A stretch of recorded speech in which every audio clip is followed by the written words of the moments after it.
File photo. Water bubbles up from a sewer cover in an affluent neighborhood in the aftermath of Tropical Storm Harvey on the west side of Houston. Texas owners of homes flooded during Hurricane Harvey are claiming billions of dollars in damages by federal and state water releases from storm-swollen reservoirs, using illegal tack pursued without success in Louisiana after Hurricane Katrina. Several lawsuits filed in federal and state courts in Texas claim properties were taken for public use without compensation. The lawsuits named the U.S.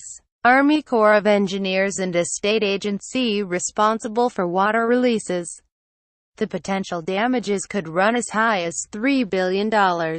According to attorneys involved, no one expects your government is going to deliberately do something that is going to flood your home, said Rhonda Pierce, 56. Her West Houston home was damaged by flooding from reservoir dam releases and she is considering legal action. She said, "Homes were literally being swept away," said Derek Potts, a Houston-based lawyer representing plaintiffs in a lawsuit filed in Harris County Court against the San Jacinto River Authority, SJRA, in a Texas court. His lawsuits are seeking class action status and could involve thousands of homes and businesses. Water released from a lake into the San Jacinto River was lawful and area flooding was neither caused by or made worse by those releases, the SJRA said in a statement. Similar claims from an earlier storm were dismissed in court. It said, the Army Corps of Engineers referred questions to the U.S.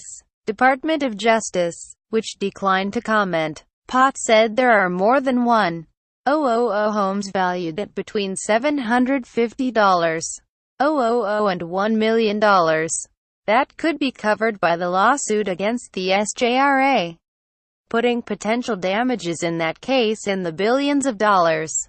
Similar cases last decade that argued the government improperly took property when levees failed in Louisiana after Hurricane Katrina in 2005 were unsuccessful, said Robert R. M. Verchuk, an environmental law professor at Loyola College of Law in New Orleans.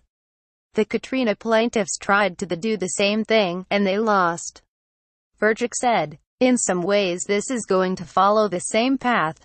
Christopher Johns, an attorney who has filed 2 lawsuits in U.S. Court of Federal Claims in Washington, D.C., said his firm has been contacted by hundreds of other homeowners. A 2012 U.S. Supreme Court decision involving flooding have opened the door to winning such claims, he said. Megan Strickland, a plaintiff in one of the federal lawsuits, said while it is difficult to immediately quantify the damage to her home, many of her neighbors are in a similar situation.